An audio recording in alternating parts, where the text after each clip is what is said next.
Peace, peace, peace, peace, peace, and peace. Peace. Hold on a second, brothers and sisters, trying to work out the kinks. Is it?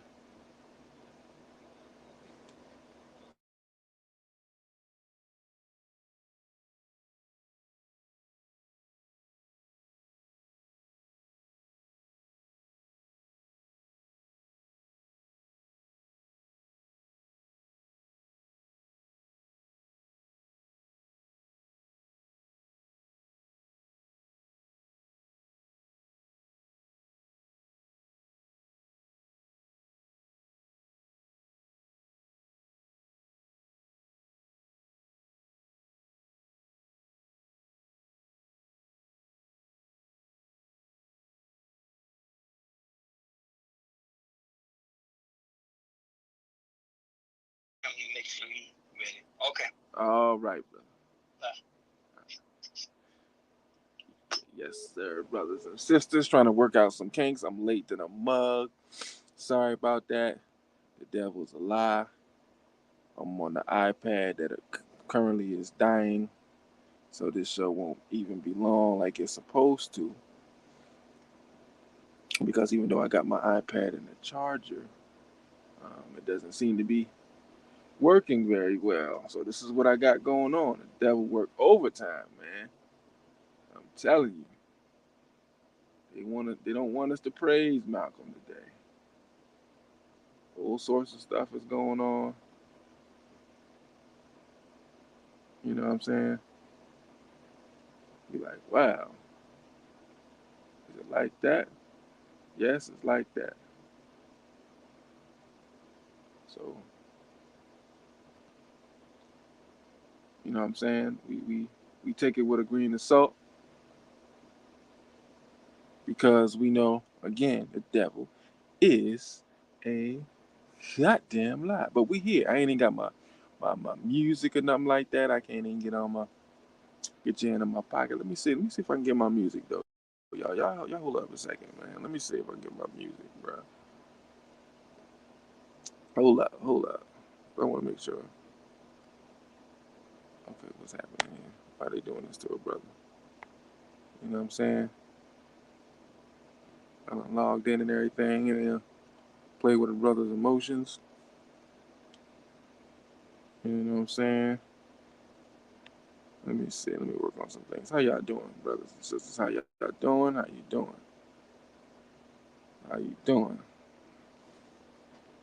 Malcolm X's birthday, and I want to bring this in right. You dig? I want to bring this in right.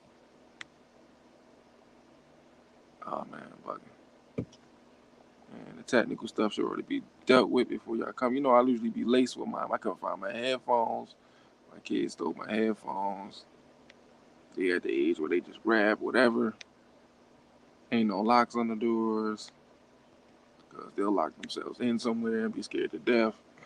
But then we got to call the devils to come in here. Then they report us to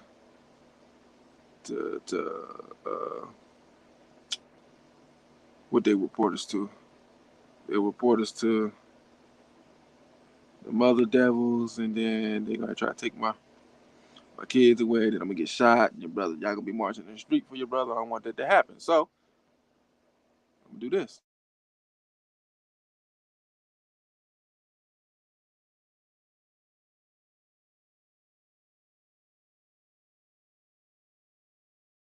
Yeah, you know what I'm saying?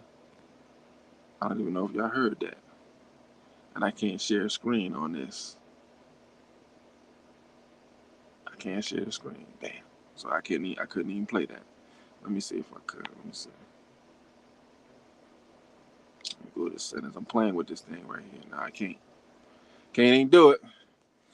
Yeah, I got the music up and everything. I need that. I need that. I need that. My computer is old and broken. You just gotta upgrade information. I wonder if I can pull people in. That's another thing. Because I'm trying to have a couple brothers on a discussion, and I don't even know if I'm able to do that. And then it might just be me because my computer is acting a damn fool and I can't do nothing with it. So this is the start of Malcolm X's day. Usually I have a park event at the park we got named after Malcolm X, and I'm gonna have to go ghetto style with a merged call, and you'll hear brother garbled up on the phone, but yo, we make it do what it do. You know how we do it. And we had it. Now let me just start with that. I'll start with that story. So this Mr. X giving you what you want to give you what you need, get you in my pocket, man. You know what I'm saying? Black Eye Fire Network, um, Black Nationalist Extraordinaire, telling the story of Malcolm X, the exoneration of a nation, where we deal with Malcolm X's history and his life, and we deal with the state's position on blaming the nation for his murder and assassination. We'll divulge into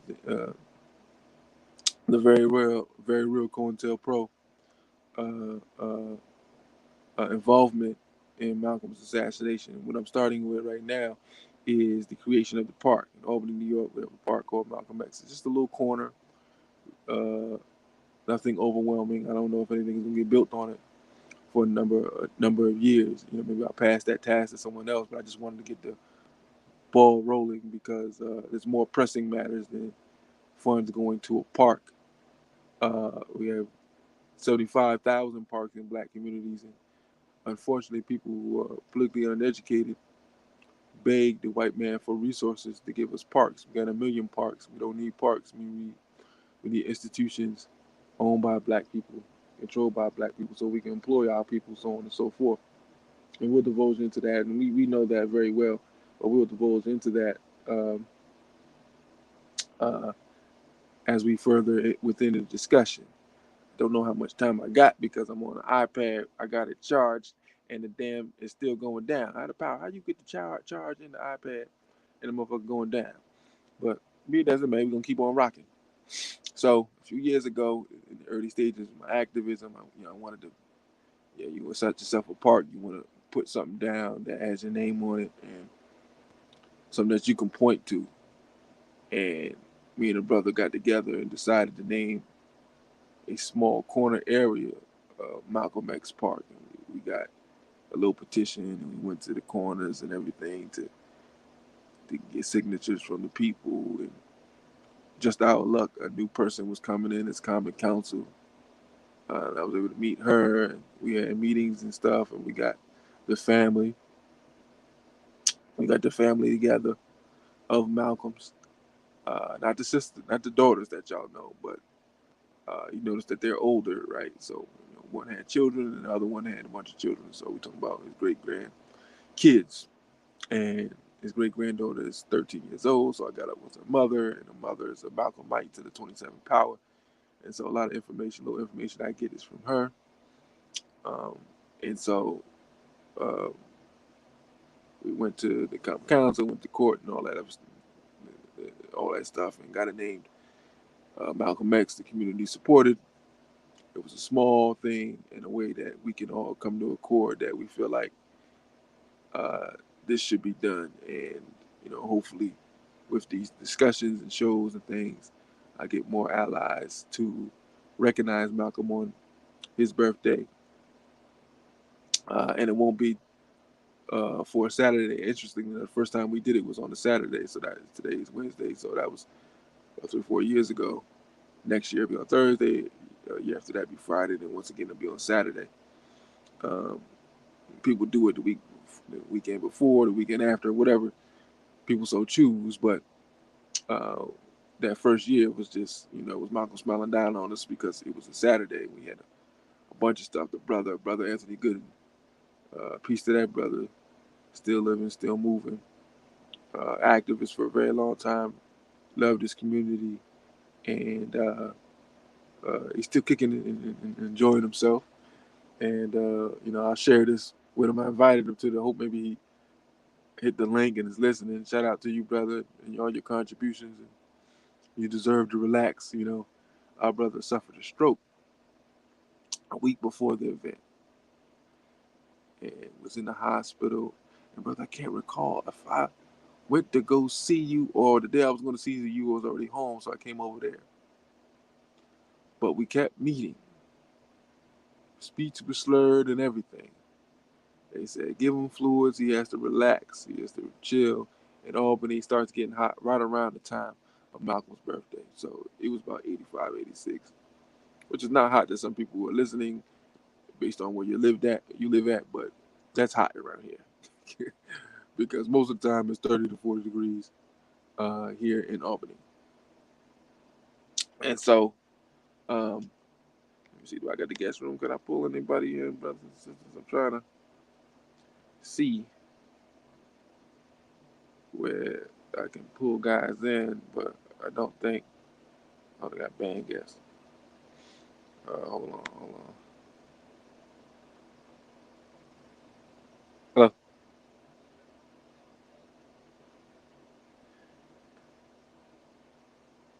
hold on, brothers.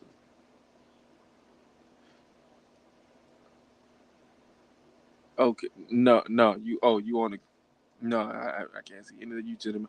What we can do is call the brother, merge the call, and we'll just do it from the phone. So we'll be talking on the phone, but everything will be recorded. Yes, call the brother. You merge the call, and then call me, and then it'll be basically a three-way call. We all be on the line. All right. Yes, sir, brothers and sisters. We trying to make it happen. We trying to make it happen.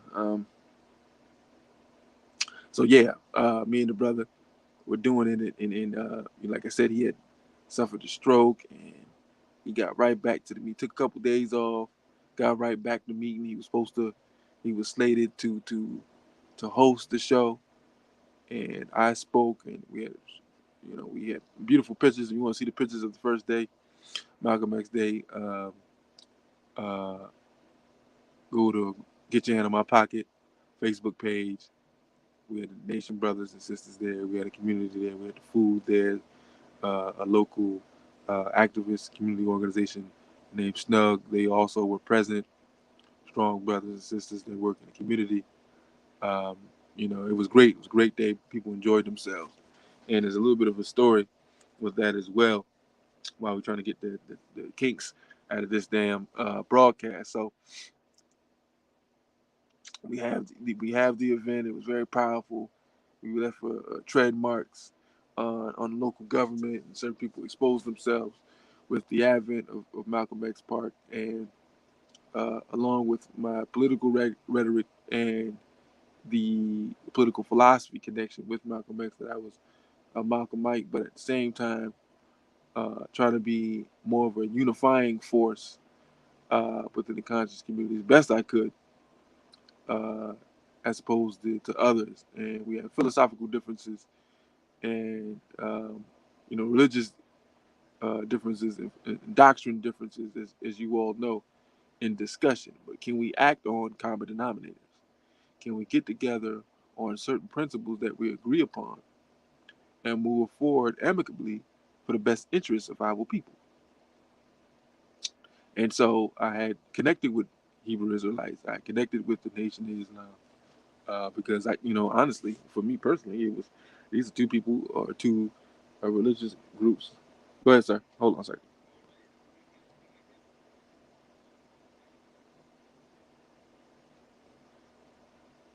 I'm on the line. I'm on the line now. Okay. All right. So I got the brothers online. Everybody can hear you. We're online. The stream is picking up some audience bit by bit. Um, this is new world technology, brothers, and at any moment things can go awry. Uh, and so, but we have the audience. I was just telling the story about the creation of Malcolm X Park and Malcolm X Day here in Albany. Just kind of chitter chatting before we can get really going, and we've been on about 15 minutes. So, what I'd like to do is just do a introduction, and I'll just point to you, brothers, and you can kind of give a bit of a background on your history and the movement and organizations and things like that. But I'll lay the foundation and the groundwork. Right today, we are discussing Malcolm X, Exoneration of a Nation. We're going to deal with uh, his life and his time and um, a lot of what he had done in multiple places. People just see Malcolm in Harlem, maybe Africa, but he was a traveling man and went around the United States. And I'm sure he definitely left nuggets everywhere he went. And those people who are still alive, who met him, who organized with him, have certain stories. And this is how you tell the total story a man. We don't remember 365 days of any year of our life. We maybe got 7 or 8 memories, period. So to tell your story, you actually need help with other people who are around you, who remember you and remember doing things with you, so that they can kind of finish that painting that is you.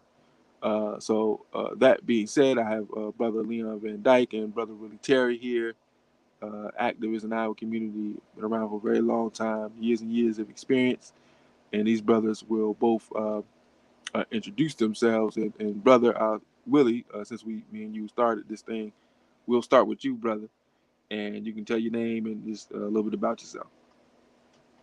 Okay, yeah, my name is Willie Terry, and I'm located in upstate New York. Well, my history is that I got involved in the movement during my student days in the city, in New York. I mean, in New York City, and that's when I first started getting information about who Malcolm was. Because what happened is that the school that I went to was a school that was really involved in the movement. I think it was a lady by the name of Asada Shakur. When I came in, she was going out, but there was a lot of political activity going on. So I got involved in that way. But my history is that I've been involved in the labor movement. And right now I'm in a group called the Coalition of Black Trade Unionists. And it's a national group. And I've been involved in that group for about 15 years. And we do things like, trying to work with the community groups in the black communities to help them resolve issues or get involved with issues to, just to help people out. So, it's not a whole lot of, about me. I'll talk as we go, but, just a little bit. Okay, thank you, brother. Brother Leon Van Dyke, if you want to go ahead and introduce yourself, brother. Yeah, sure. My name's Leon Van Dyke, and I've been active in the movement since,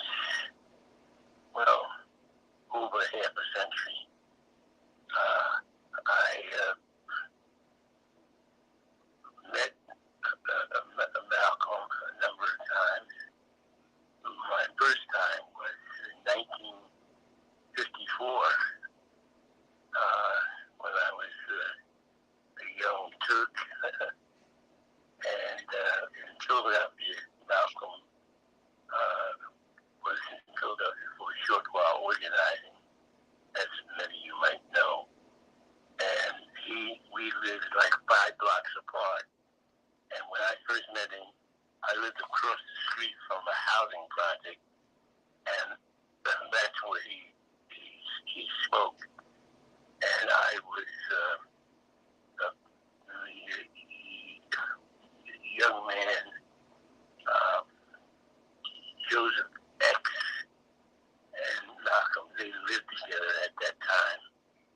And Joseph and I, our connection was we were in an all-boys high school together. Nowadays they call it alternative schools, but it was the next step to performance school. So that's where I first met him. Then again, a couple of times I heard him speak. I wasn't really involved, sort of on the fringes, like what he said, but was too much committed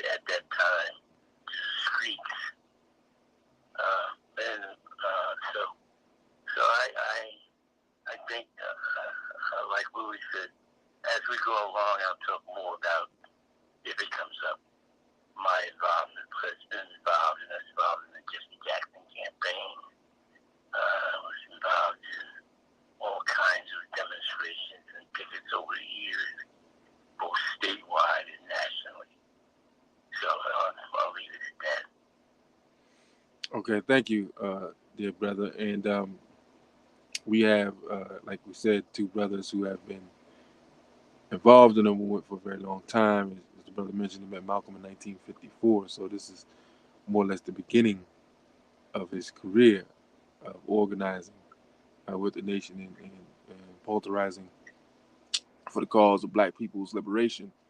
And you know, the discussion, is about Malcolm, and we'll veer into certain things that dear brother have been doing because you're a bit of a legend here as well in terms of organizing.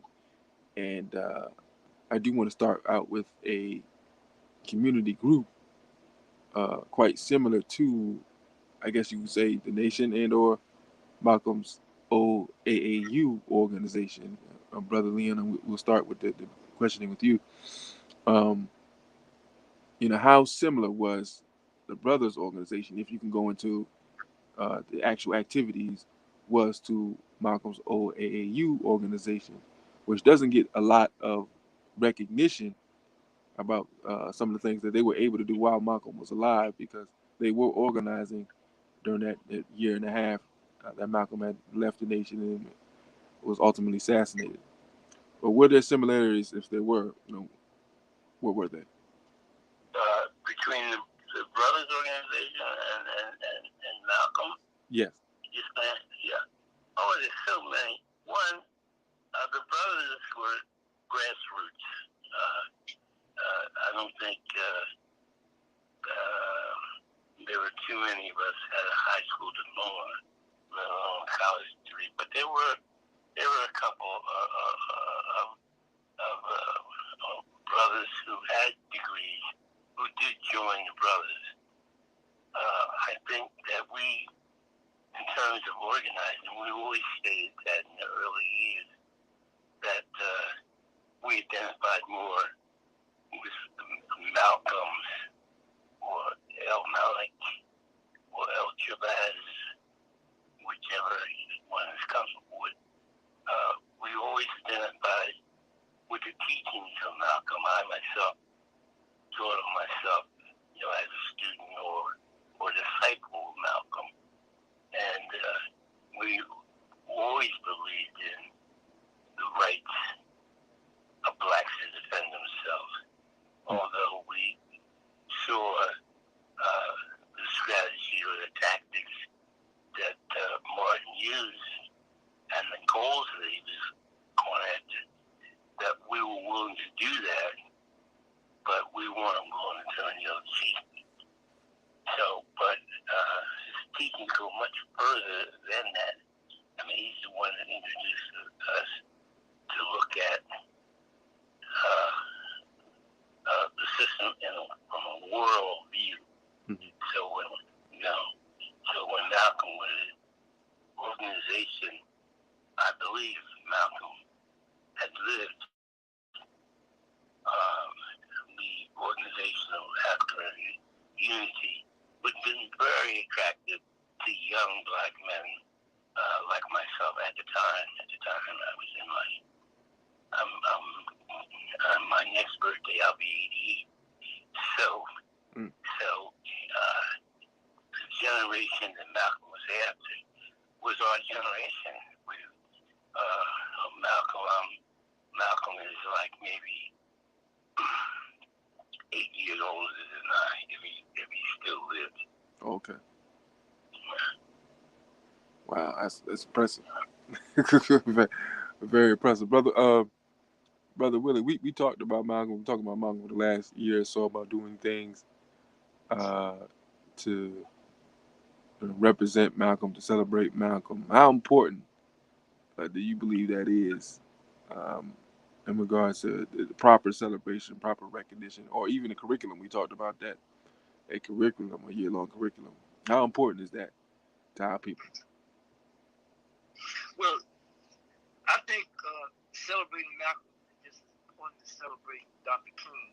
And in my opinion, the reason Malcolm is not celebrated like Dr. King is because of the system that we live in and what Malcolm said. But Martin Luther King said some similar thing later in his life. in terms of what Malcolm had said. Talked about the system, talked about revolution, talked about capitalism, and so I think it's important that we as Black people don't let people tell us who to celebrate. I think it's important that we choose our own leaders and how we celebrate them, and not to push how we, people on us to celebrate and then disregard someone else. So it's very important that our black kids know about Malcolm. But as it is today, they are not. That's not being done.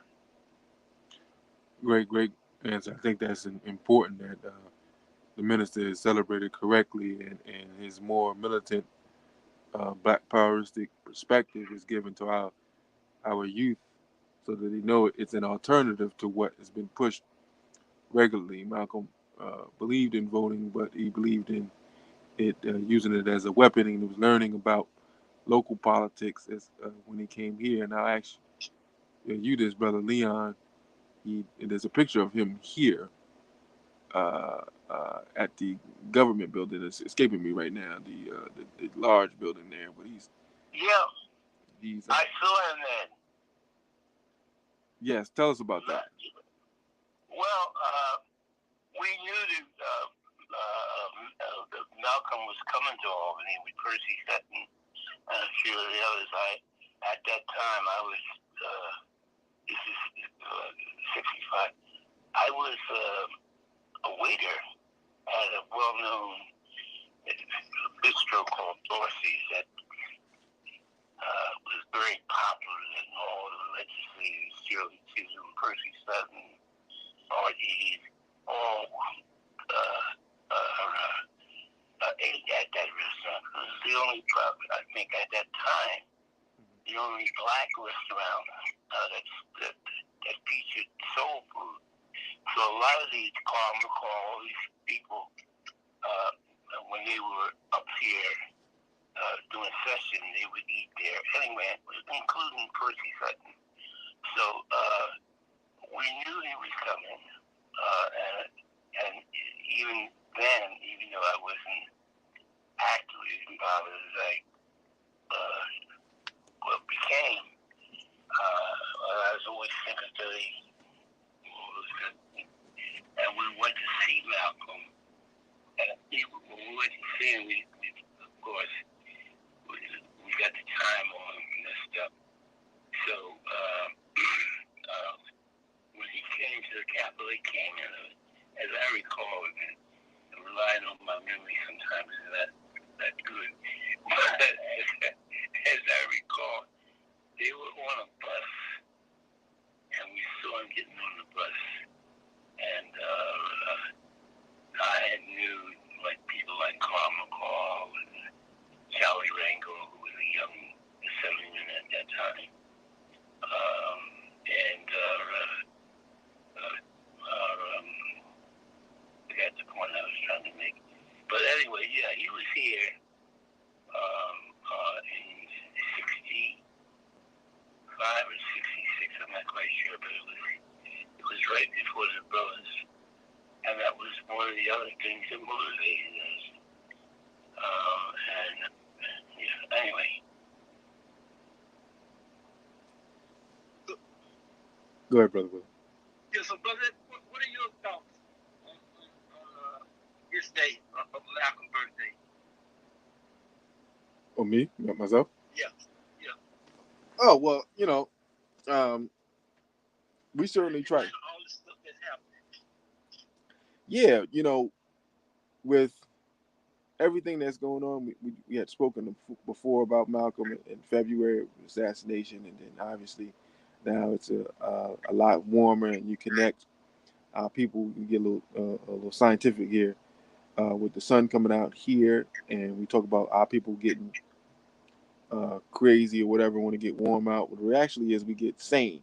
The reality is we get sane, and that sun, we get the download, and it's important for our brothers and sisters to sun gaze so that it's clearer to see the conditions that we're in. And unfortunately, the emotion that connects with that is rage, because we look around and we see We're not living a natural humanistic existence that our ancestors had when the planet was black and we ruled. And so, if you recall Malcolm's sound bites of it being a long hot summer of '64, and I don't know if he knew that information in regards to what the sun does to black people, but he did know that the conditions, as he continued to point to, were so ill and transverse that we had to make a decision. And unfortunately for them, speaking for them, it was a violent response to horrible living conditions and horrible treatment, and it was led by the youth. And he constantly talked about the Negro leadership that was getting, compensated for trying to lead the discussion and lead the minds of blacks to one direction when they saw that it was important that these young folks were getting results and that this was the leverage that was needed in terms of any types of negotiations. And we knew how war is, even warring nations after one nation beats another, the leaders of said nations come and meet and decide what's going on or what's going to happen next. And so all this is something that should be discussed when you're talking about the totality of a celebration of Malcolm X, not just by any means necessary, which we haven't even mentioned, but there are a lot more moving parts in regards to his existence and his connection to our people, the importance of having this message, because we do know, as we talk about the exoneration of a nation and exonerating the nation of Islam of what the state says that they did, there was a difference in his teaching and Elijah Muhammad's teaching. And the one difference was to be involved in politics and to carry arms to defend yourself, both our rights as human beings in America, constitutional rights. We can bear arms and we can involve ourselves in the political discourse of America. The Civil Rights Act had proven that, but even before then, there was already an act in the Constitution that guaranteed we can be involved in the political process. So he expects us to exercise that in a way that it made us a force. You can vote as a block. We come together, we decide what we want.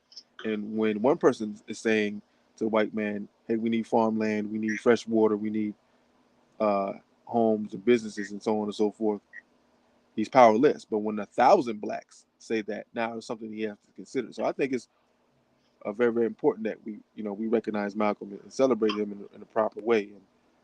And certainly getting the historical aspects.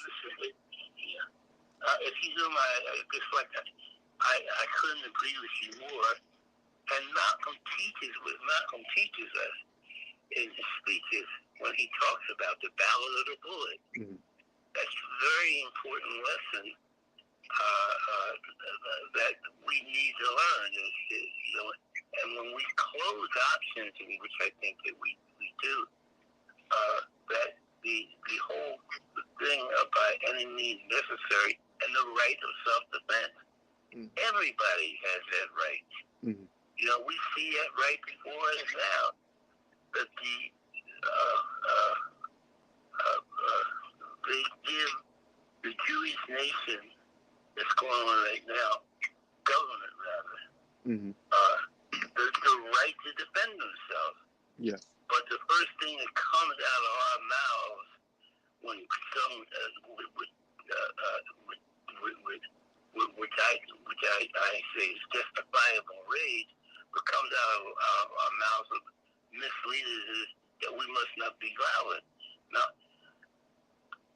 I don't advocate violence, but when we are attacked where we are, I think we can't close that option, and nobody else is expected when they're attacked that they're to close that option of you must be non-violent at all times. In fact, the riots that I would argue, the riots that we've seen that took place in the 60s, over 60, 70 cities going up in flames or what have you, that was a consideration of the policymakers to start various different programs. Johnson, when he talked about the civil rights, when he went to civil rights, he talked about the violence in the street. That was a thing that was on his mind. So I think we have to, with Malcolm teaches, is that we have to leave all options open. Period. You know, Good. You know, I think that the question of that violence was kind of used to kind of, muzzle everything. I mean, Malcolm, he was right on when he laid that out. But I think in the end they used that to kind of muzzle the situation, kind of pull us away from what he was saying, because they started dealing with the violent question as opposed to dealing with what he was talking about. And that was No, go ahead. I'm sorry. Yeah, I just said that was a issue that happened in the movement. We started talking about the violent part instead of talking about the issues that he was talking about, and his interpretation of what was going on. Listen, we have the biggest war machine in the history of the world, right? And we have soldiers all over every country to protect the interests of America. And we will go to war, and we about that. So for people to one hand preach to us that we have to be nonviolent at all costs, and at the same time will send troops to countries that do anything to them and create violent means. I think that we have to keep those things on the table, whether or not that's the first option. I would argue it shouldn't be, but at the same time, we have some of our youth leaders will immediately women getting shot, people getting shot in the back. The first thing comes out their mouth, or the second thing comes out their mouth. Well, we can't be violent. Well, if they don't want people to be violent, then do the right thing. That's my message. Mm-hmm.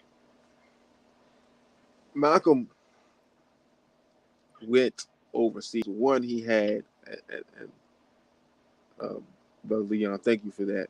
One thing that is lesser known of Malcolm or discussed, except on social media forums, and I share it a lot on Facebook, and I try to do it a lot on Instagram.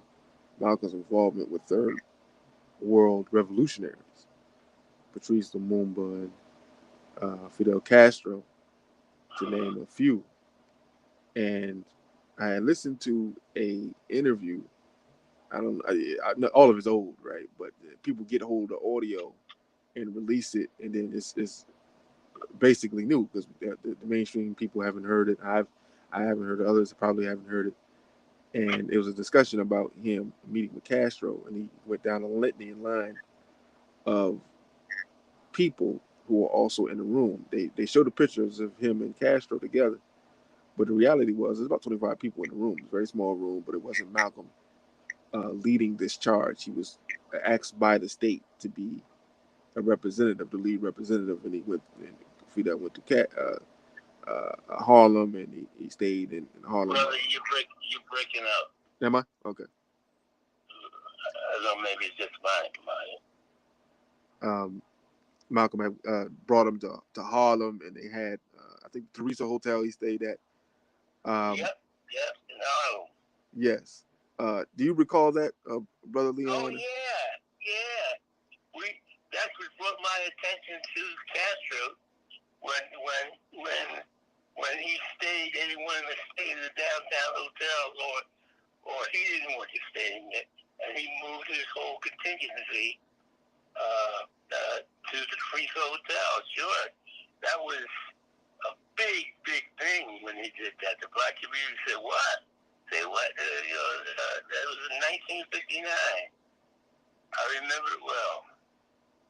But anyway, go ahead. Yes, tell us about that experience and what the vibe was here in Albany, or black people in all of New York State, or your organization, or whatever have you. Well, at that time, I was in Philadelphia. I was born and raised in Philadelphia. Okay. I came to Albany after getting out of the joint. I was a ward of the state, at Eastern State Penitentiary. That was my second time. The second time I met Mr. Heard Malcolm speak, him and a minister named Joseph Exia. I knew of Joseph because him and I were in high school together. But I was in Eastern State Penitentiary for 5 years, which is another story. But it was in 1969 that Castro came to the U.S. and this is after they won their independence in Cuba. And what made the black community look, because when he came to the UN, he came with his contingency. Over half of the contingency were black. And so they're black, because we're not used to seeing blacks with guns and rifles and all that kind of stuff. And at that time, Castro's field marshal, or field general, was a guy by the name of Juan Almeida, and he was as dark as I was. I'm mistaken many times as being African, so it gives you an idea how dark Almeida was. So to see that was made us as black people that this guy Castro, who looked like he was white, right?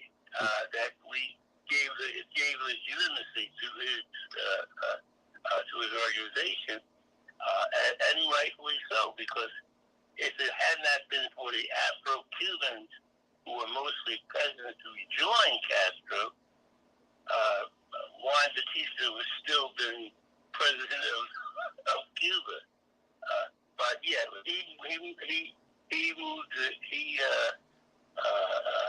his whole contingency to the Teresa Hotel, which all of us knew. Teresa Hotel at those days was as popular as the Apollo. Every black knew what the Teresa Hotel was about. And they were trying to malign him. They were supposedly cooking chickens in the hallways at the Teresa Hotel. Now, to the mainstream public, that was supposed to be a put down. But to us, that was like he was just being real. So that was a movement, an unforgettable movement, when Castro, as I said, and he knew exactly what he was doing. Castro, Che Guevara, and the people that were behind them, the overwhelming majority were black and black Afro-Cubans. And that still is the case. Most of the Cubans who left Cuba were not Afro-Cubans. They were Euro-Cubans who benefited from the system. And so that's why when you see people like Rubio and them, they were, their father's not them, they're too young to have been in the cabinet. But it was as much as a movement about Afro-Cubans and their independence that was closely associated with the aspirations of Cubans to have independence, period. So that's some of the impressions I got just off the top of my head. Brother Willie, are you familiar with Malcolm's relationship with Patrice Lumumba, or just the things that went on in Zaire, or what was called? Yeah. Well, OAU, I would argue that's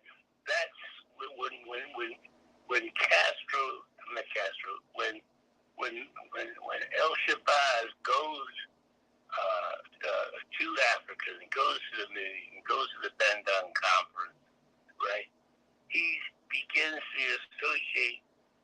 people like Lumumba and Kwame Nkrumah, how can you be associated with people like that? That you don't be turned around.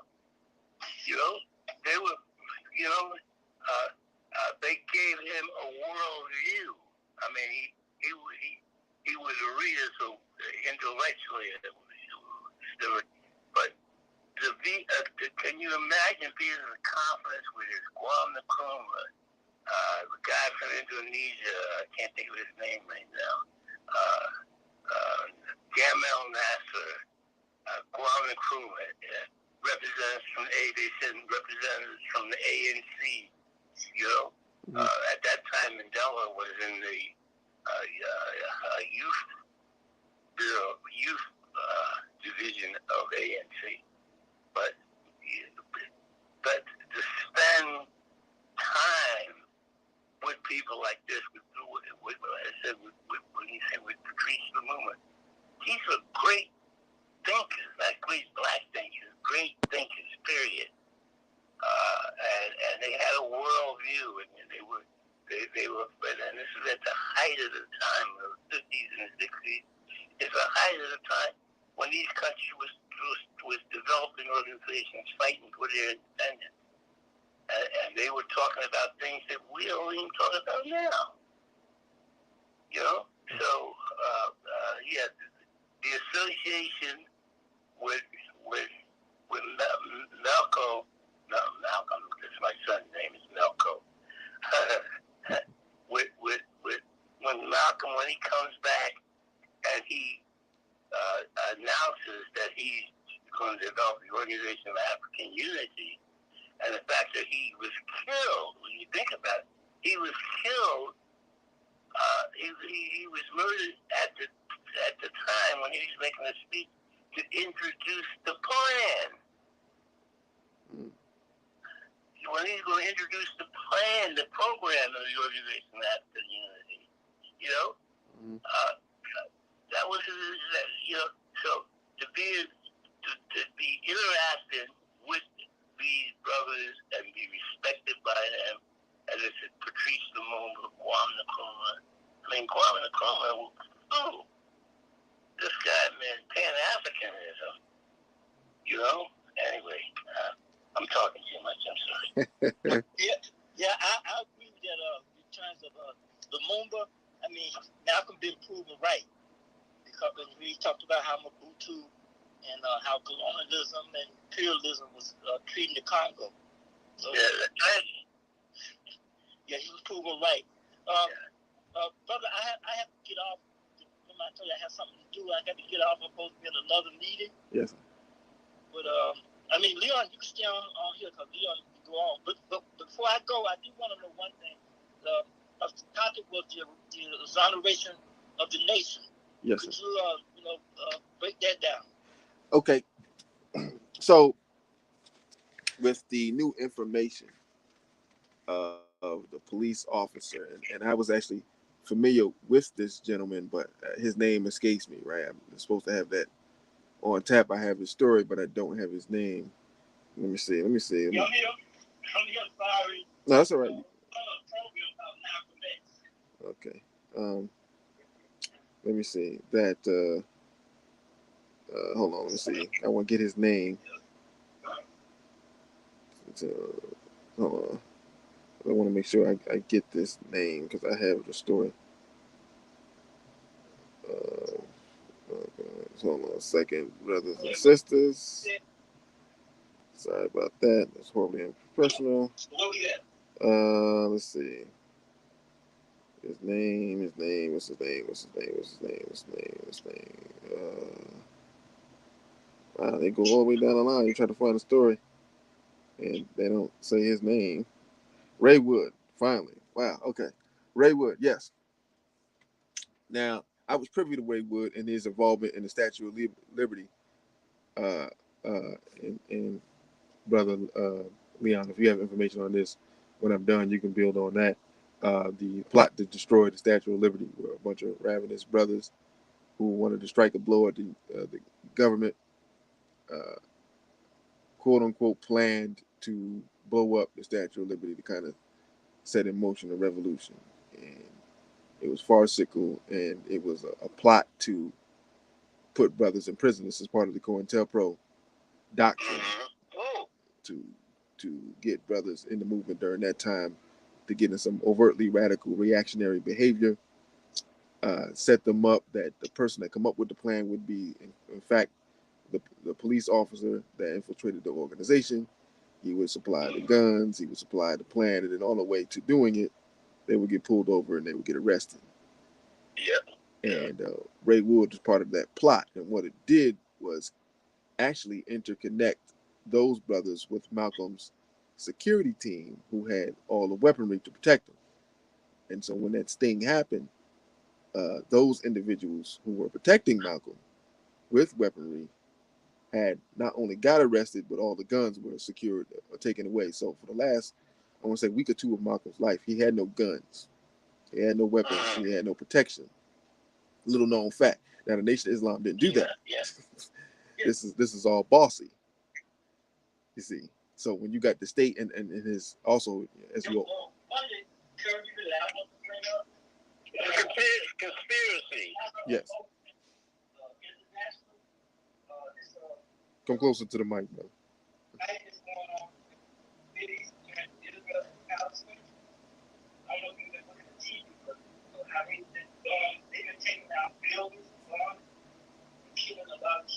Yes. I think, some of our people they do like understand and train the situation. And I just think that, anything that we can do to push our local leaders get involved in that and to help stop this situation, I think it's important. Yes, to have, I missed a lot with what Willie said for some reason. Maybe someone on my phone. But go ahead. No, I think it's a fake. Brother Willie, when you speak, come closer to your phone so that we can hear you, because you're kind of away. What did you say? What did you say? Yeah, I'm sorry, sir. We missed most of what you said. You was away from the phone. Oh no, you just go ahead. Remember, I had to get off for a second. Okay. So you're continue. Okay. Continue that. Well, what? And I just want to ask you, this being recorded, right? Yes, sir. All right. That's what. Okay. All right. You can continue. Continue. I'm listening, but I have to be on. I'm not talking to you off at 7:00. Okay. Well, when you talking to them, mute your phone, because we can hear you in the background. No problem. I will. All right. Go ahead. Okay. Right. So just keep talking and let me know when you're finished. Okay. So yes, as I was saying, Ray had set all that up, and those brothers were arrested, and so was Malcolm's security team. Now, fast forward to his so-called quote-unquote letter. It's been, things said that was a fake letter, but the reality is he actually did those deeds. He was there. He was an undercover cop. He continued to work with the FBI. He had no FBI experience and training. That they were just taking anybody black. They hated us so much that it would be profitable for them and beneficiary for them to hire blacks to go into black organizations. That's the only way they hired black folks. And I can imagine it was under a lesser rate of pay. That's why they weren't really called agents. They just kept them as cops. But some of our people, that's the psychological destruction of our people, that they just want to be around whites, want to be recognized. Ray Wood and a lot of others, Gene Roberts, were given awards for their destruction of black organizations. And they said with him and Gene Roberts that they still have those awards. They still have those plaques. They still, those trophies. Oh, yeah. Listen, they've been playing that game. Well, they're not dating that. I mean, that's really colonists of always finding somebody, to take some money. Mm-hmm. And when you take into consideration of the condition that we find ourselves in, that's not hard for them to do, to find somebody that will turn on their own people. Or even some of those people I've found, talking to some of the people I've found,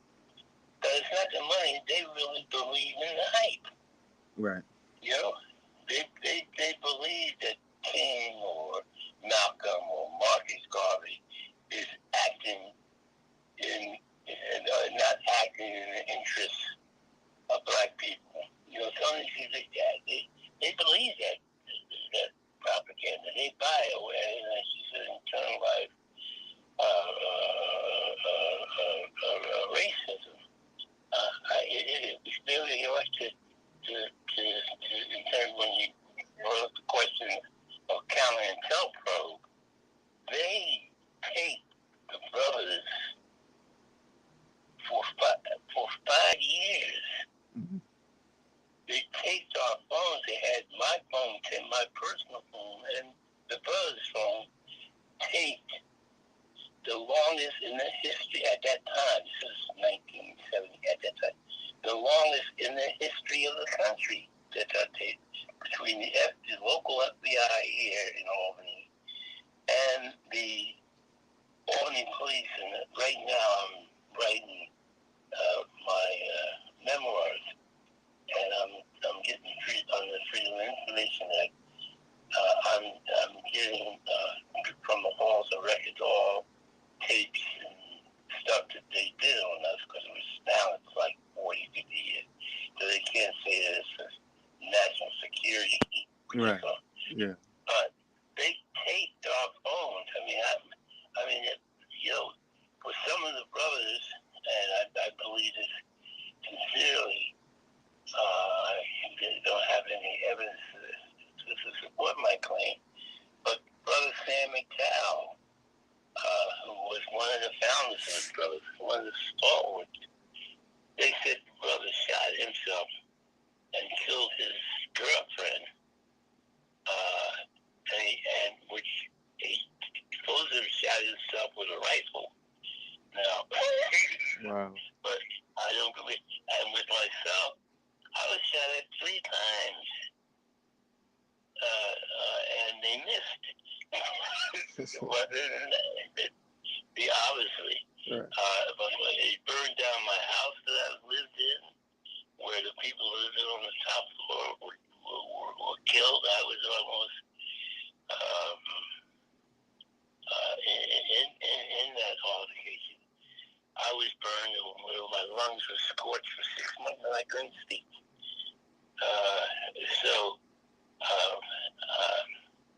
Whoever did that, they claimed it was, a lone rider or something. I never did believe that. But that's the kind of thing. And in counter intel probe, when the Socialist Workers Party, as you probably know, as they sued the government and they got access to those records, we found out that us looking through it, they had this program where the Socialist Workers Party had developed a system that they got all activist groups that were mentioned, and then we get sections of the thing, and we're able to piece together various different, we're able to piece together who was who, because they had redacted a lot of things. And we found 3 people that were FBI informants that worked with the brothers, and I know who they are. We know who they were, because we're able. But those brothers were not only working with the brothers, but they had jobs working as informants for civil rights groups in Poughkeepsie and Newburgh. Mm. These weren't FBI agents, these were FBI informants. They were paid, but we used to say to doing the brothers that.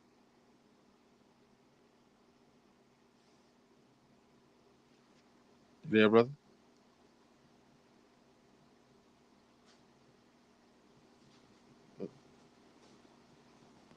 You there, brother?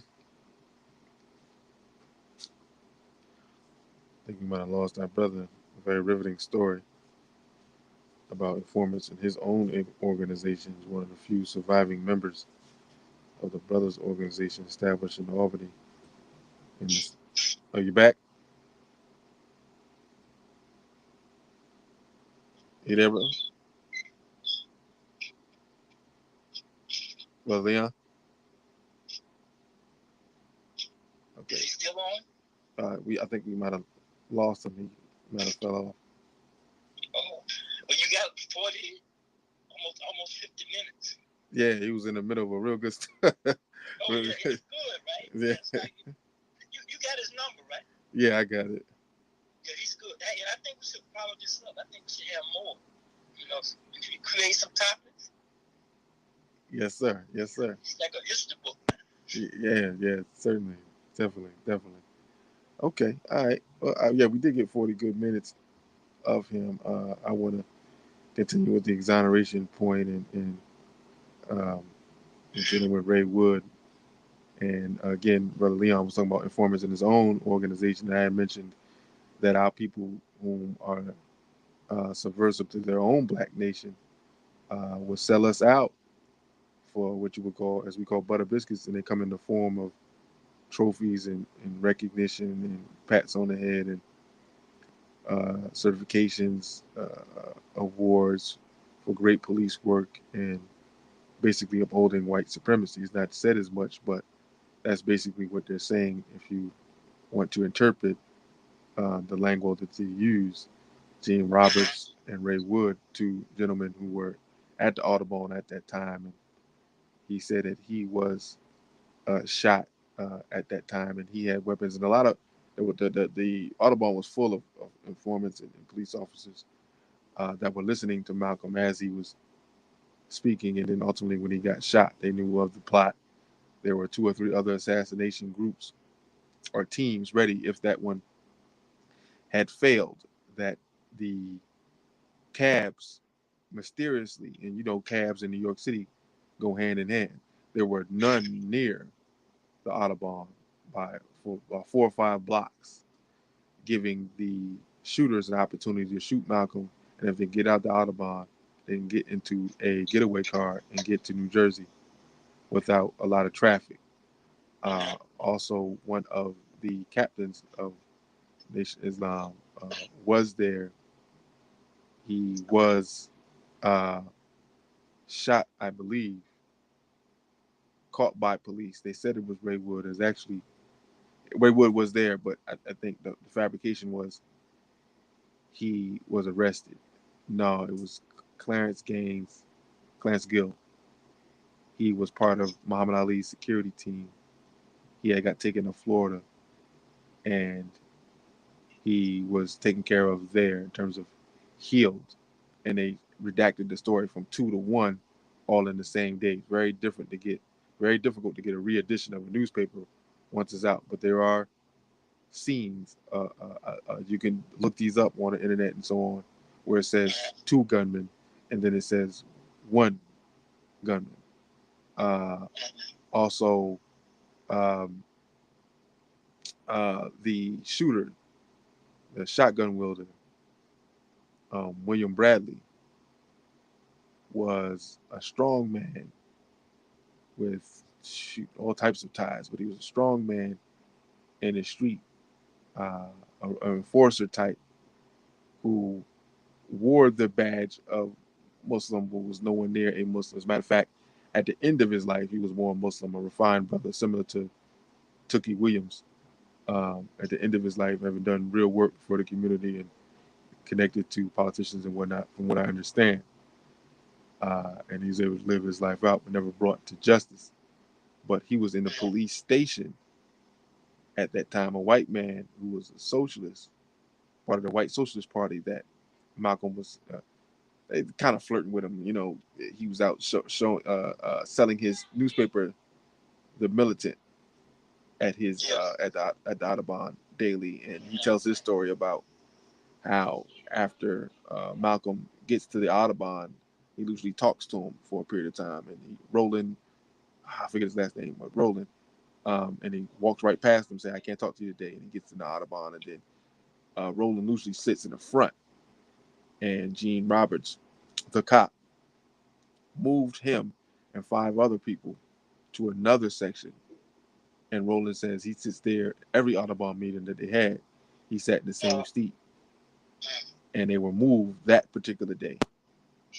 And he remember looking and seeing who was sitting in his. No, sorry. Okay, sitting in his seat, and it was the shooters. That's all right. Also, that some members of Malcolm's so-called "quote unquote" security, who weren't not his security. His whole security team had pretty much been disbanded, banded, and everybody up there were informants uh, for the police state, for the police force, bossy. And some of them knew the shooters, and they were told, if you see any of these brothers, let everybody know so that we can escort them out. And that one particular shooter said, we looked them dead in their eye, and they looked at us, and we were waiting for them to snitch on us, to say that, hold on, Malcolm, these guys here need to be removed. They're known, smashers, and they didn't do it. And so they allowed the shooting to occur. Another brother, James Sabaz, who was also a betrayer of Malcolm, had done several interviews about him. But in even one, he told on himself. He said that Malcolm said that he was the seventh son of a seventh son, and he's born on the seventh, and that meant something. And he said, and he didn't realize he did it, but he caught himself. He said, so I played it back. And he said it so fast that the only way you can remember someone saying something like that was to have it recorded and then play it back over and over again so that you can get it. And he said that. He said, so I played it back. And then he caught himself and he said, in my mind, you see. And so he was a recorder. He took the paper that was in his lapel that he was going to say who was the people that were supposed to kill him. James Shabazz took that letter from Malcolm after he was dead. He had a shotgun on him at the time, never used it. And he told people close to Malcolm, don't tell anybody what you saw. Don't cooperate with police. And that he had left the Audubon right after Malcolm was shot, and then he came back. So, uh, France, we all know about France. He went to France, and they were put on notice that Malcolm was to be assassinated. They didn't want that to happen in their land, so they didn't want to be blamed for it. But it was the worst kept secret. Maxwell Stanfield talks about that it was a worst kept secret, and that the United States had a 49 state riot alert put out before the hit, and that people around the situation who had pulled tried to get it to stop, but they said it was unstoppable. This is not something. It's something much bigger than Elijah Muhammad. When you go to the African continent and you get poisoned, and Malcolm says, I trained the hit squads in the Nation of Islam, meaning I know what they can do. I've trained them. Poisoning people in Africa is not something they can do. When they showed the movie, and which is some factual, some falsehoods, you got plainclothes white men following Malcolm in the world. Well, this is a world dominated by white supremacy. The white man can go anywhere in any garb that he wants to. So he's near and around Mecca and sticking out plain as day. As a matter of fact, Malcolm approached one of these men in Mecca and said, yo, what, I see you here. I mean, you sticking out like a sore thumb. Why are you following me? And the guy says, you're a disgrace to America. Why don't you just leave? I can't believe that, he kind of confronted him. They had kind of an exchange. There have been people who were in the police force who actually didn't mind what Malcolm was doing, because he said, hey, he's trying to get black people to go back to Africa. You know how they symbolize our movements. And he telling the Negroes to get jobs, telling the Negroes to do for themselves. And he was one of those white folks that believed the hype of, we always on government assistance and we always begging for things, the step and fetch it thing. And so he saw no problem with what was Malcolm was doing. They hadn't really hurt anybody. Uh, and he's telling black people to clean themselves up. Good. I don't want to use my tax dollars to clean you niggers up. That's his thought process. And he got reprimanded for saying that vocally to a superior. So all these things, point to the state. We know Hoover took out Marcus Garvey with the help of W.E.B. Du Bois, then took out W.E.B. Du Bois. You see, so we know how this devil works. His history is written in blood with black organizations. These guys are masters at war, even though they didn't create it. It's in their blood. And Hoover's tactics of going to civil rights movements held. The FBI even went to Malcolm. Sounded like liberal whites who lived next door to him, if you ever heard the audio of his discussion with the FBI, they sounded just as pleasant. How you doing, Malcolm? Hey, how the girls doing? Hey, we wanted to know if you wanted to give some information on the nation. I know you just got put out. I understand, they act like they don't know what they know. And they talked to him, and as you heard, he said, "I'm not gonna be used against any black group for anybody's purposes. You'd be stupid to come to me. I don't even know why y'all did that. You insulting your intelligence and you insulting mine." And in the report it says, we tried, we're not gonna do it again. This guy's not gonna sell out. We kind of knew he wasn't gonna sell out, but you can't help but to ask. That's what they said in the interview, in the discussion.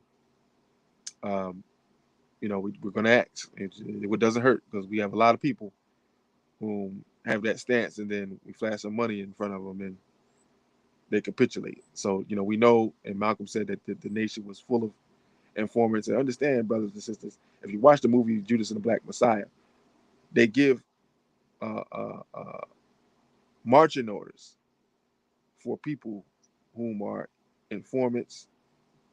They tell them to do such and such things, commit robberies, break laws and rules, and to see who's feeling the same way. They kind of turn the energy where certain rules, like for instance in the nation, you couldn't say anything bad about anybody, let alone talk about killing them. So if you said somebody's feet stunk or somebody was overweight or fat, you would get put out the mosque. So it goes from that staunch, strong foundation to, hey, Big Red, they call him Big Red. He never was with the nation. He never was. So you're pouring in informants. From what Steve Coakley said, there were hit squads in Boston and Philadelphia that weren't controlled by Elijah Muhammad. They were put there by the state. Real assassins. And we know about the assassins and the mafias that were in Philadelphia and I believe Detroit and Boston during the 70s and 80s, the Black Mafia, where they were rolling around killing everybody.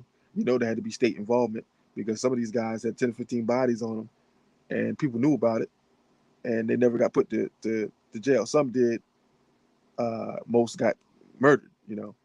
And that's what they'll do. They'll just sit back and let you murder one another. When they did that to the Panthers, they informed the Panthers, they infiltrated the Panthers, they blew up offices, they killed people, so on and so forth. They infused drugs into the movement and into the communities. And at one point in time, they said, stop FBI activity against the Panthers. All the work has been done. And for the last 3 or 4 years, they left them alone because they had already set the ball rolling down the hill. So there was nothing else they had to do. They were already on drugs. They were already warring with each other. They were already shooting each other. So there was no need for them to do anything else. And so when it finally falls flat on its face and there's no more Panthers, they can say, hey, I don't know what you're talking about. We didn't do anything. We didn't do anything, plausible deniability. So, when you're dealing with that amount of information and the state allowing things to happen and having a coalition with some factions of the group who were not privy to Malcolm because money conservativized people. You can be revolutionary all you want, but when you get that check for $100,000 or $200,000, whatever your poison is, you live a different life. You want to live with the Josens now. You can provide for your family the best of the best. And so this revolutionary talk, maybe, hey, I'm free. I have some things, and that's always been the state's position, is those who want the loudest talkers, buy them out. We print the money, make offers to them, give them jobs, have them work for the state. And it works. It works greatly. And others who are just going to be vagabonds or triggermen, you keep them deaf, dumb, and blind and ignorant, and you tell them lies. Now we thinking that we're looking at a 1964, 1965 story with two 2021 lenses. I mean, we can go on the internet and I can find the name of Ray Wood. I couldn't do that in 1965. I had to do some real research that would take a whole lot of time to find out the truth of a matter. I can pull up a video of I can pull up a video of Most Honorable Elijah Muhammad and Malcolm X talking right now, and it take me 30 seconds. You couldn't do that in 65. So if people are saying, hey, Malcolm is terrorizing the messenger, he's doing all these interviews, and he's saying these things about the messenger, over and over again, and you got one side of a story. You got one side of a story. The point is to enrage followers who love a man who brought them out of the darkness and believed in them and loved them and gave them a purpose in life when they didn't have a purpose. And they were taught by Malcolm to kill anybody who talked ill of Elijah Muhammad. That's another thing that's left out of the story. It was Malcolm that trained the majority of those brothers. If anybody said anything about Elijah Muhammad, I mean, you throw acid in their face. Acid in their face. He trained them to throw acid in people's faces. So he always said, "I'm not mad at the rank and file Muslim. I trained him.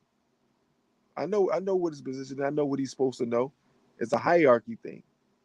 You at the bottom of the hierarchy. You only get certain information.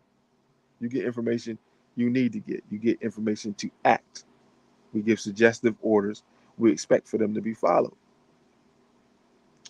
And uh, uh, with Hoover's involvement, when he says do something about Malcolm X, he was very suggestive too. I mean, this is American military genre, Navy, all the high level stuff, jargon.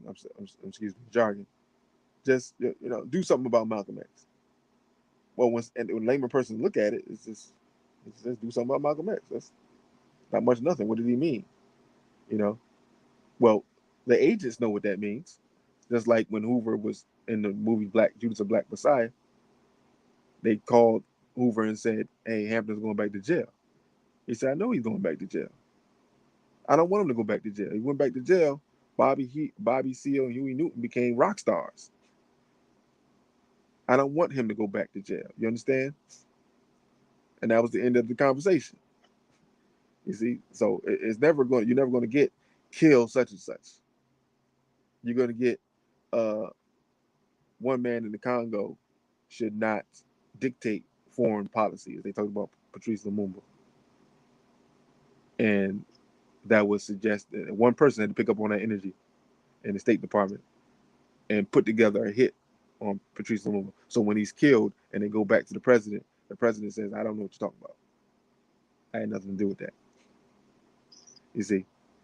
So these are the things that we don't put in perspective. And the state continue that narrative of the nation killing them, lets them off the hook of assassinations. And Negroes continue to parrot that story because it's been so effective. People still come to me and ask me about my involvement with the nation in Malcolm X's killing, and you consider yourself to be mixed. They still ask me that. It was just simple research. Brothers and sisters, the state involved. Most of them still don't know that the state admitted to killing Martin Luther King. That they used a polarizing figure. Didn't think that the blacks would react the way that they did. They used a white man to kill him, and they went to the mafia, and they had Green Berets ready to kill him and take him out. That's how much they hated the Prince of Peace, so called, and they killed him. And America burned. America burned. They couldn't do that with Malcolm. They couldn't use a white man to kill Malcolm. The America would have burned twice.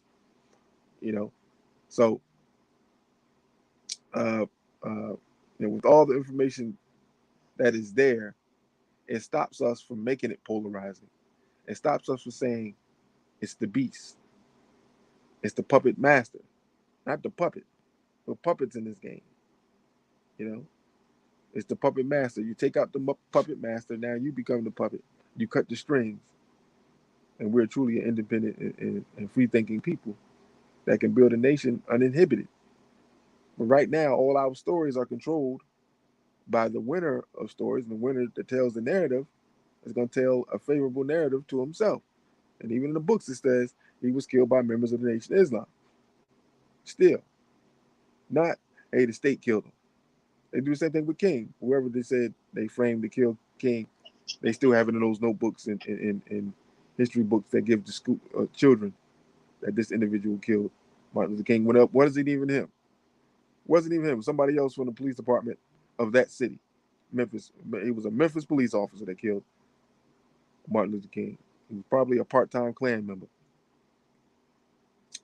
So, this is stuff when you talk about having conversations and celebrating Malcolm, and even people who celebrate Martin. I love to tell that part of the story of Martin Luther King.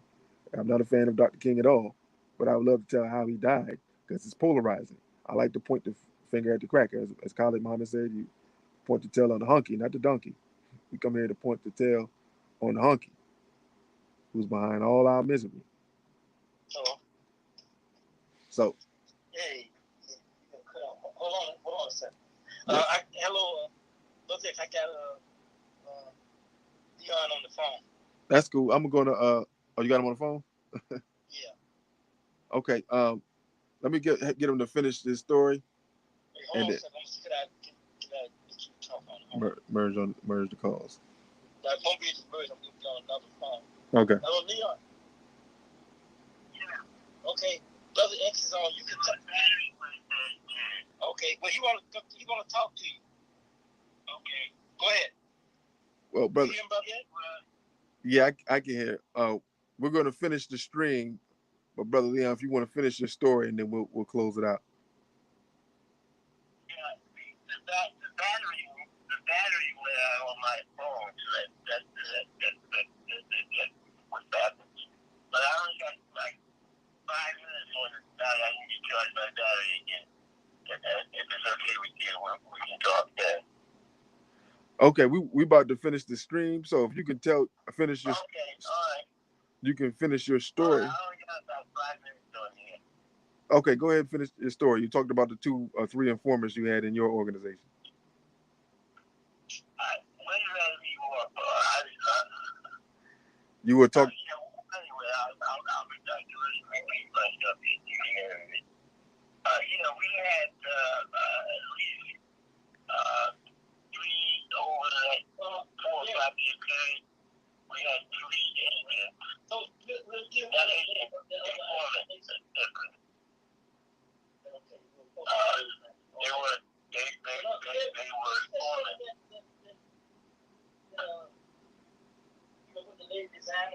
Brother Willie, we can hear you in the background, bro. I can't hear you.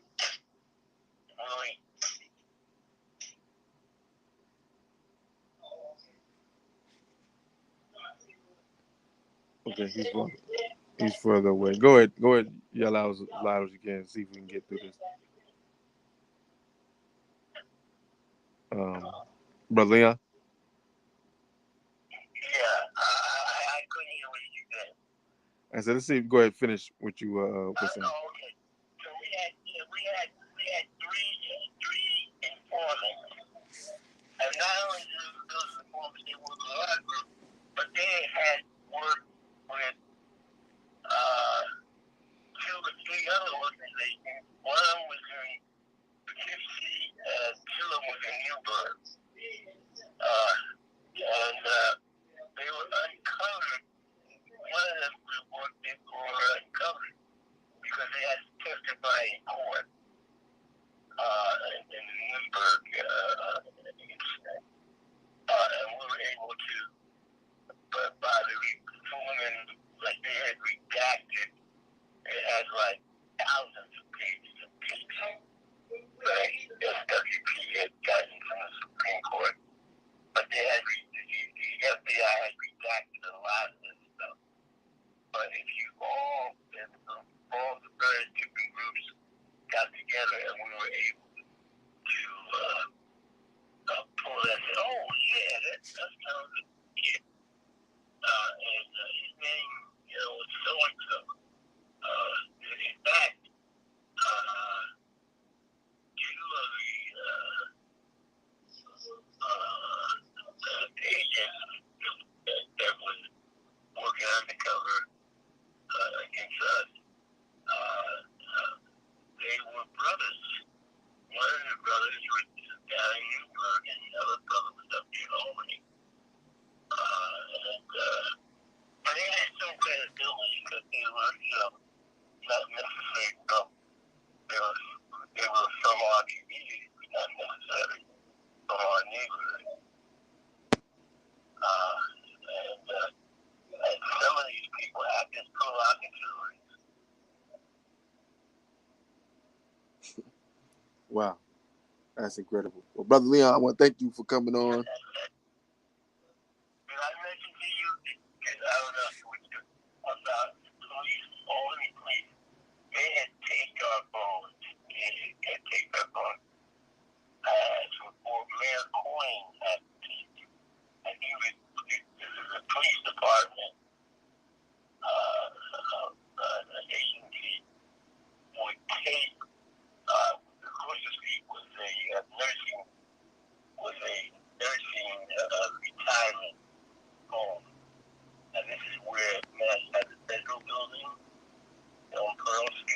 Yeah. At that time, we had the now, the nursing home, and they were up on the higher floors of the unit of the only police department state center was also the community relations unit. Mm. And the head of the community relations unit of the guys was two guys. One of the guys was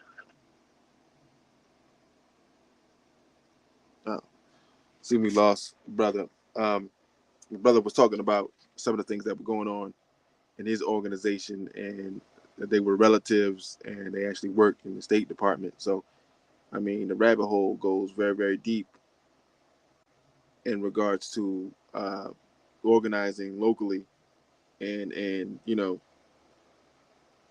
dealing with this beast. But we talked about Malcolm's exploits outside the nation. We talked about the COINTELPRO hit on Malcolm, and the fact that, and brother mentioned it earlier about his own FBI documents, that a lot of it was redacted, meaning those white those black marks that you see over a lot of the paperwork. We don't know what's said under those lines. Names are crossed out, statements are crossed out, information is crossed out. Malcolm had a file, and even now, in the Godfather of Harlem, they're downplaying the FBI's involvement in Malcolm. They play on the very disastrous relationship between Malcolm and the Nation of Islam, but there's no a background on Bossy or the FBI or things of that nature, because they can hide behind the fact that this is not about Malcolm, it's about Bumpy Johnson's life. You see, so the propaganda continues, with an active person trying to blow up Malcolm's car, and so on and so forth. And some informants are known, others aren't. So we have to put our thinking caps on, and suggest that those who were aggressive towards him and taking his life, uh, by the time that he was deciding to leave, uh, were jealous individuals tied in with informants who were constructed by the state to ratchet up the discontent of Malcolm, because they had been there for a period of time, and so they knew who they could talk to in regards to whom disliked Malcolm, and that they wouldn't be reported. Also, you have someone by the name of Ali, uh, who I'm having a massive headache right now. Unfortunately, so I'm forgetting his name. Moves around Most Honorable Elijah Muhammad, who was not a family member. Malcolm and Elijah Muhammad are related. Most people don't know that, and they both come from the same area. They got ties in Georgia, and y'all, you brothers and sisters from the South, y'all know how that go. And so they are related. And so you had two families of Littles and Muhammad's, or pools that were control of the nation. So the brother Ali, who was not connected in any way, had some pool that he had taken the FBI training courses and whatnot, but was not made an official agent, which was one part and parcel of racism and white supremacy, and two, uh, genius military science, because he could always say he is not an agent. And so, um, hold on a second, I got the brother back. Brother Leon? yeah, hey brother, we got cut off again for some reason. Yeah. We have trouble with the phone. Go ahead and finish your comment. We'll close out. Pardon me? I said, go ahead and finish what you were saying, Okay. and we'll close out. Okay. Let me say, the unit, the brothers, as I mentioned, the brothers and my phone, and another other key brothers also, their home phones were tapped, as well as our organizational phones, like Chad McDowell, Pete Jones, Robert G. Dodd. Their home phones were tapped also. Just a minute.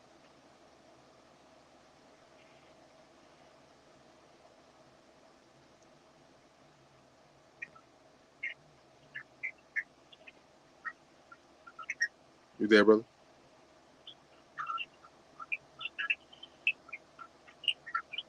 Hello? Okay.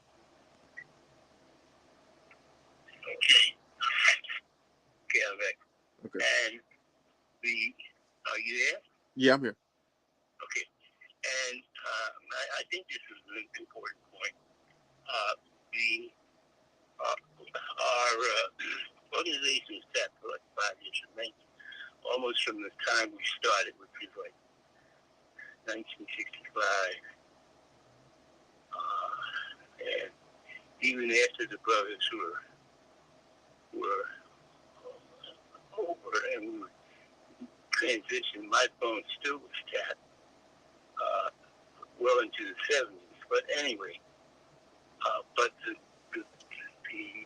and the Albany police also, the local FBI tapped our phones, but the Albany police had units tapped our phones too. And that unit, the cover for that unit was community relations. This is supposed to be the unit that was supposed to work with the community. You know. Meanwhile, they were tapping our phone. But what is instructive, I think, the two guys who headed up the community relations unit, I can't think of them. It was a white guy and a black guy. The black guy who headed us up, he was a detective. His name was John Dale. He eventually became chief of police officer. So that was a stepping stone. And the community unit, every week, they made a report to Mayor Corning about our activities. Paul Grundau, who sort of featured the reporter, he did a biography on Mayor Corning. In his biography, he stated that Mayor Corning had 5 by 6x4 cards with the names and notes made of all the brothers. So they kept careful watch on our activities in many ways. So one, I think, instructive for to you activists now is you should be very conscious of this, and I know that you are, but I can conscious that these people will do anything and everything to try to entrap you, and to the extent of they will put provocateurs on the instruments, and we we should talk about that in the brothers, but we didn't act like that, because we thought they did. We didn't think anything was below them, but at the same time, we didn't think that we were that important that they would take the time to thank us, but they did. And when you like you mentioned Calentella Pro, there's a whole chapter, or I don't know if it's called a chapter, of the brothers. So that's the point I was trying to. One of the things I wanted to bring to you and the audience attention. Well, thank you again, brother, for coming on. We greatly appreciate it. We got your number. We have to call you again and talk more extensively about the brothers and the workings that they did here locally. But I want to thank you for the information you gave on Malcolm. It was very informative, and thanks again, brother. And we'll be talking to you. On behalf of the brothers, I want to thank you. It's always nice to be appreciated. You guys did a lot of important things, and that went way beyond the brothers. Some of very much people went on to be involved in the anti-apartheid movement. I myself was involved in so many things, personal assistance to the Black Caucus and so many activities, but that's another story. But yeah, these guys were heroes and sheroes. But if you guess what he met? There were a lot of women who were the sisters who were involved in the brothers as well. And that in terms of our activities. And that's another story. But thank you, brother, and keep the good work up. As we say, keep the struggle going. All right, brother. Thank you. Okay, man. Thank you. That was Brother Leon Van Dyke. Again, as we got disconnected several times, some unfortunate barriers came to play.